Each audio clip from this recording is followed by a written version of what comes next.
मैं additional civil surgeon doctor मोमिन।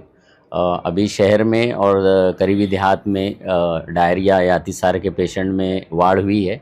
उसकी वजह ये है कि जो टेम्परेचर है, अचानक टेम्परेचर में बदलाव होने की वजह से ये पेशेंट देखने में आ रहे हैं। आज अपने शहर का तापमान 40 से 42 के दरमियान चल रहा है, तो इसमें लोगों ने बाहर जाने से टालना बहुत ज़रूरी हो गया है इसमें, क्योंकि टेम्परेचर से सबसे ज़्यादा बच्चों को इसमें अतिसार डायरिया हो सकता है। टेम्परेचर बढ़ने की वजह से शरीर का जो इलेक्ट्रोलाइट होता है और पानी होता है उसमें कमी आती है। इसीलिए मैं लोगों को आह्वान करना चाहूँगा कि ज़्यादा से ज़्यादा पानी पिएं, शरबत का इस्तेमाल करें और दोपहर के वक्त में 11 से 4 के दरमियान बाहर जाना ज़रूरी नहीं है तो बाहर जाना टालें।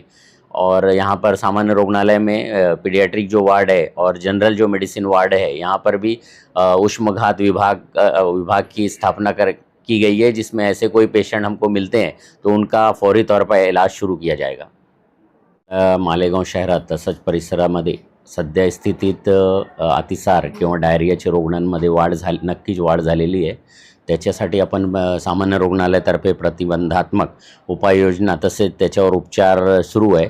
सध्या स्थितीत जनरल जे आपले मेडिसिनचे रुग्ण आहे तसेच बाल वार्डामध्ये म्हणजे पीडियाट्रिक वार्डामध्ये पेशंटमध्ये थोडा वाढ झालेली आहे। त्याच्या कारण ते जे आता अचानक ते पारा किंवा तापमान वाढलेलं आहे 40च्या वर आता सध्या स्थितीत त्याच्या म्हणजे टेम्परेचर चालू आहे। त्याच्यामुळे लोकांना मी हेच आवाहन करतो की त्यांनी 11 ते 4 मध्ये बाहेर जाणं टाळणे, त्याच्यासाठी आणि खूप गरजेचे असेल तर कापड वगैरे व्यवस्थित ठेवून बाहेर टोपी किंवा कापडचा वापर करणे।